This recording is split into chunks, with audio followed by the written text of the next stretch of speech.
in your hand. Oh, I'd like to say something. I was stumbled onto a word the other day that seemed to have symbolic findiciacal or whatever the decadent symbolist whole movement seemed to be based on degenerative eros. And I thought the best word coinage, I don't know how many people realized before, was erosion. Is Yeah. the more you base your whole life around the god of eros, Cupid or cupidity, which also is related to stupidity. If you're gonna mindlessly cupidity, if you look up the root of cupidity, it means not eros. But anyway, erosion, eros with the ion, like an ion at the end of it. If you look up erosion, it doesn't say anything about eros, but I think it's totally relevant because if you base your whole life on following the phallus or your clit or whatever around totally self-satisfied for that the flesh, you'll find a point of too much lust for life. You'll find like a lust for death because it'll take its toll, and there'll be an erosion of like crevices in your face and your every place, your scrotum, wherever, and lackadaisical lack of lust for life. Erosion. Yes, my friend. Yes, the gluttony of the flesh will take you beyond it. Am I not right? How many people die with that archetypical supposed smile on their face, self-satisfied in that supreme act? I don't think many. Which they've been really good or really bad in that sense of following all that decadent stuff. They're probably not going to go if they're idealized Christians. No, they're not. No, not. No, they're not going to have any ideals at the end. Now, in the moments of truth, all the ideals will be transparent. All the dogma will smell like shit. Rabid dogma. Yeah, in and out of holes.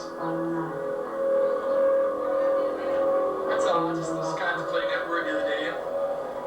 Yeah, you can contemplate a whole lot of things. You can contemplate your navel or your sphincter if you can arc your legs up back behind your head. And you're not going to delve any much more into yourself through your inners than you would through channeling yourself through your ears or anything. You're not going to go deeper into your brain. It's that much.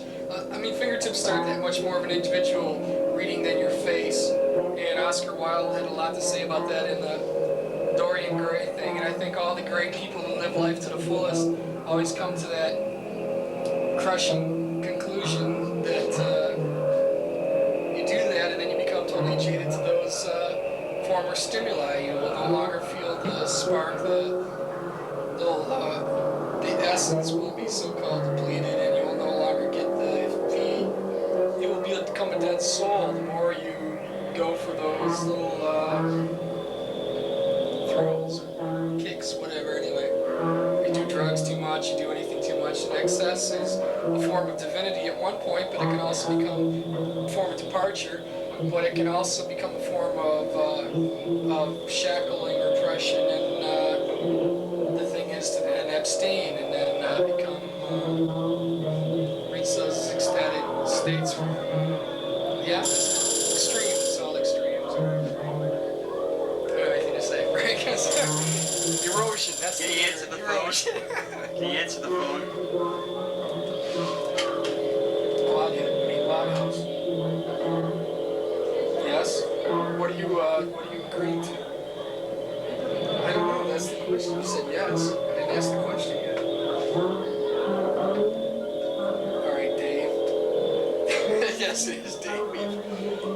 Dave, do you want to speak to Frank? Alright. So what kind of breeding grounds?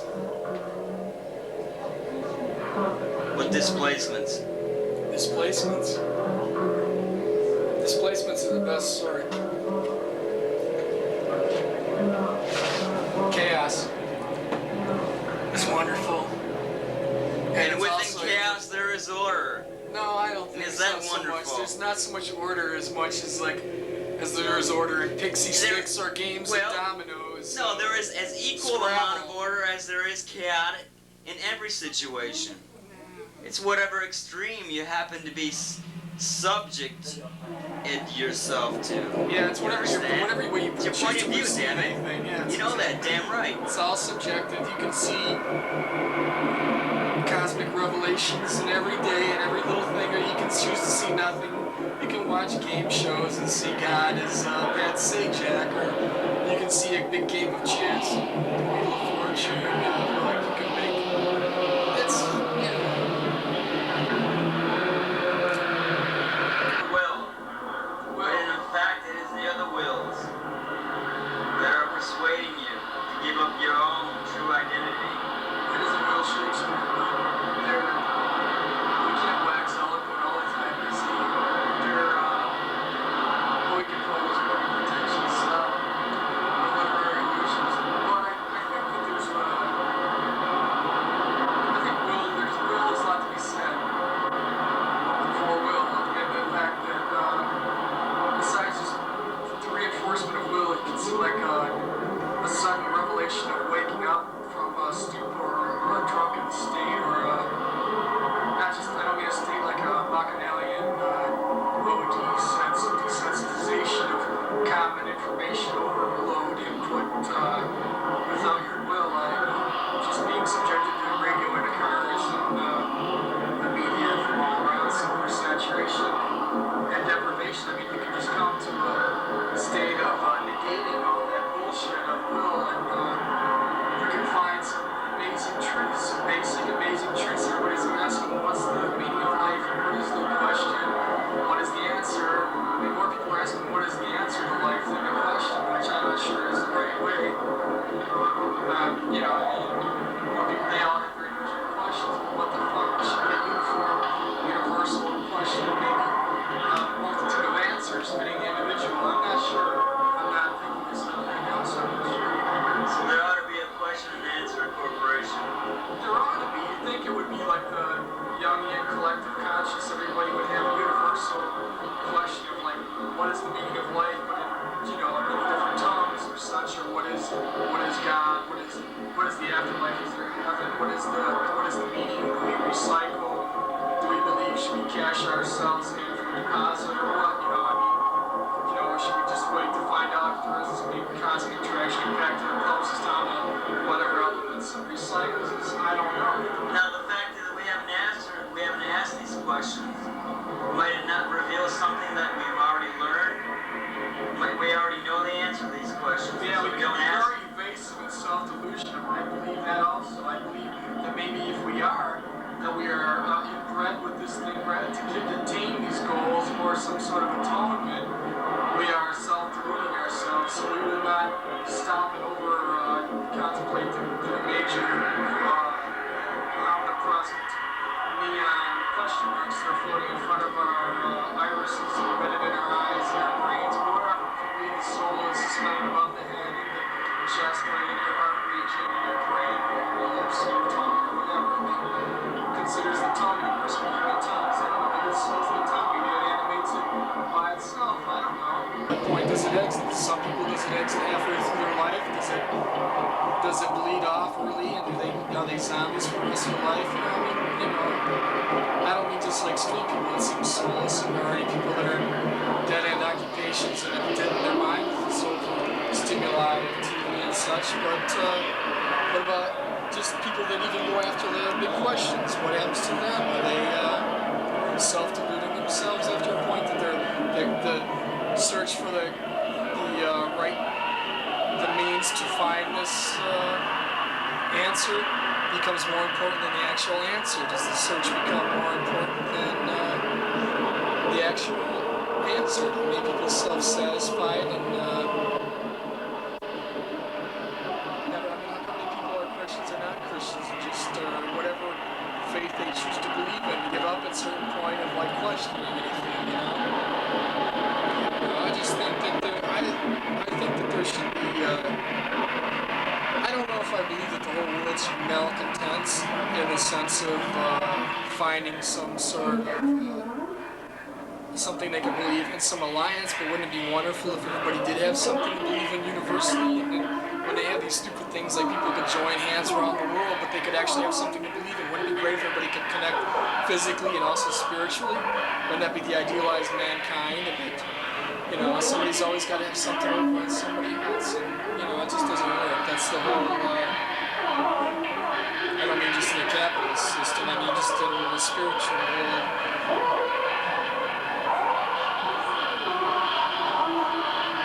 The more you know, the more you want to know. The more you know, the more you want to know. It's an addiction, but then again, anybody professes themselves to be wise becomes fools. Is that the biblical or is that Blake? Whatever, and nobody's ever going to point the way, but the more questions and the more questions there are, it's just like it's like a computer where you feed a question and it doesn't have insufficient data, and you'd ask a question, it would just keep doing a printout of question marks, and it would ultimately overload, and it's like breakdown and.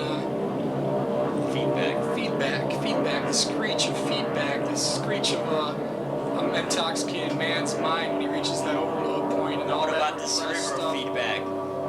In and out the black hole?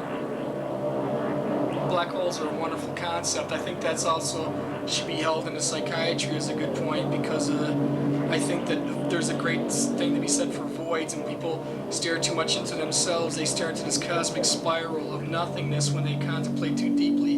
And it's like a black hole, and they fall into it and they implode. They're compacted, their matter of their brain and all their beliefs are impacted into this tiny little microdot, and that's what drives them insane, is this destruction of the ego in such a compact, nice little form of all they've ever believed in or been, of their personality. It's like a destruction of their id. They're tearing it down themselves. It's like overhauling a car and not having any spare parts to replace them with. It's just like, I'm terrible at allegory, but it's just like, that's insanity to me. Everybody insane is like not achieve Godhead. I mean, we achieve the personal hell, but certain people also achieve Godhead, and they know what the answers are.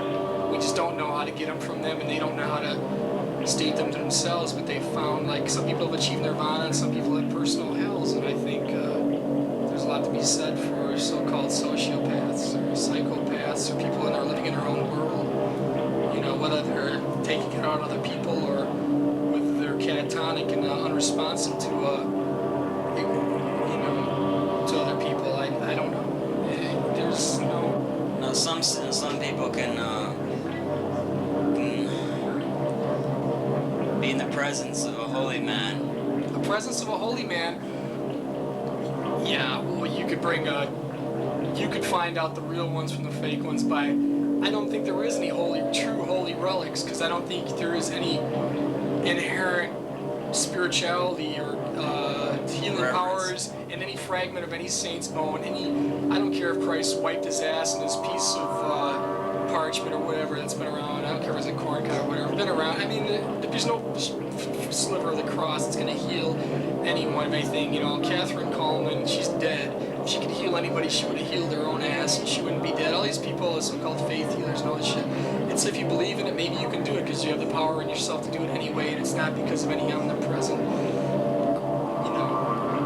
force up there. There's no person in the physical image of yourselves. Maybe if you're, into that, you're creating God's image. If you're on that standpoint, well, he's an awful bad prototype, because the body has its frailties and people get colonic cancer and stuff. I don't know what he eats or what he excretes, but what we're doing to ourselves is awfully mightily bad. And they eat and they shit and everything, and they never got cancer. But why is all this brand stuff around? I'd like to know, and I'd like to know why we can't even eat wholesome vegetables anymore without pesticides and dye. And it's like, it's come to that point of like the basic. We're living longer, but what's it taking to live longer? I don't know. Contentment, yes, it's wonderful to be a sheep, but isn't it great to be a ravenous for knowledge for at least part of the time? But the sheep tend to live longer. They don't have cancer as much. They don't have high blood pressure. They don't die as easy. I'd plug the back of my head into a cable TV or something, or a job or something. I'd love to be able to appreciate everything. I mean, I can appreciate a lot of things people can't appreciate that I think are really bad or whatever. Yeah, but fine, you use those up. There's I like to appreciate the new form of beauty. The beauty in everything is the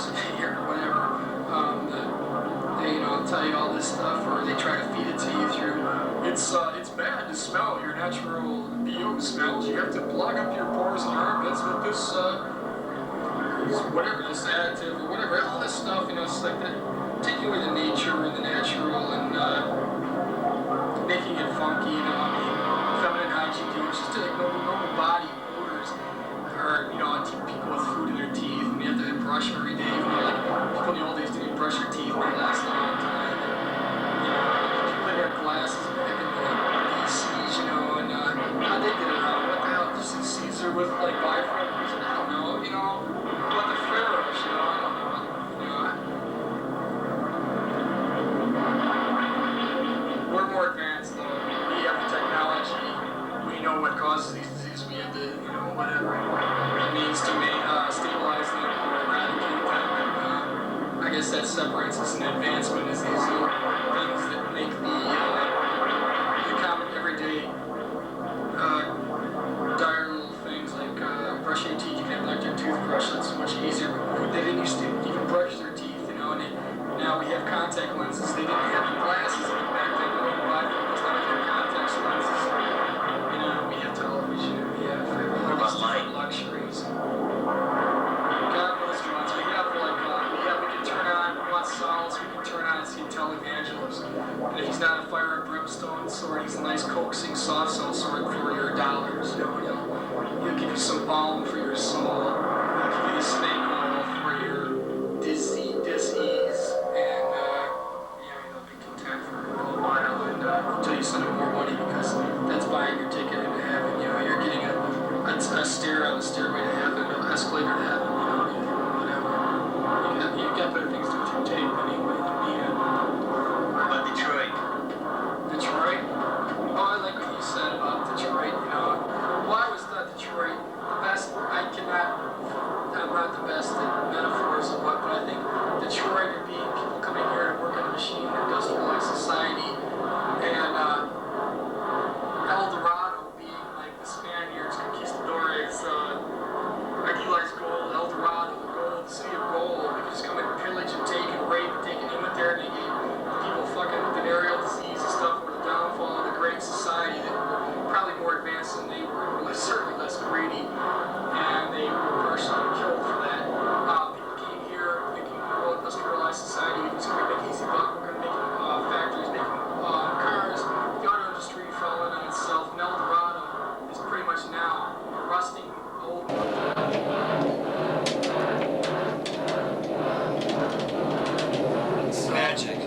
Magic? In Detroit? Magic I'll in tell you, Detroit. Magic in Detroit. Carly's is an old line of department stores that's closed down. And we went to the basement of the main one downtown, which is in the great section. It was now called the News Center because they're demolishing the old center to make News Center. And the nucleus of what was just the downtown before is now News Center. This old center. Anyway, we went in the basement and we found this jigsaw mannequin. The jigsaw man was like one-dimensional and he was segmented, and we only found 3/4 of him. We could piece them together. He was like a jigsaw puzzle, and that was Crowley's in the basement under a subterranean Detroit, down in the heart of the city. That's pieces you couldn't find the whole man. Crowley's department store. Anyway, there, Magic. Houdini died here. There you go. Houdini died, and the place where he was embalmed, the Art Center Music School, they had punk rock shows on the eve of his death, which was Halloween in the early 30s, early 20s. What about Glad? Glad is elliptical. Glad is very much allegorical, metaphorical, metaphysical. And most people don't have the keys to unlocking all the subtleties and all of what goes behind Glad's statements, which are very cryptical. And it's fortunate that some people actually communicate. And where before Glad was an elitist thing, and if you didn't understand it, it was fuck you. And now they've actually given you a PO box or a way you can semi-communicate with them. Probably not call them up or stop at their house. You're going to be very fortunate to know who they actually are. But you can maybe now write to them through a PO box, which this strange numerical thing, wondrous little box that has been assigned. But But before it was like, if you didn't know, that was it. God, you have to accept it at face value. Now you can probably question them, but you wouldn't get a response that would explain away anything that was cryptic or maybe held the key to a grand question. God is a big. God doesn't maybe poses some questions for people who don't understand, but certainly doesn't give any easy answers. God Inquisition. Yeah, God is an inquisition. Everyone's own inquisition. God, to listen to God and to see God. You'll put yourself in a figurative rack. You'll rack your brain. You'll whatever. God isn't explained verbally. God is an experience. I don't know what to say.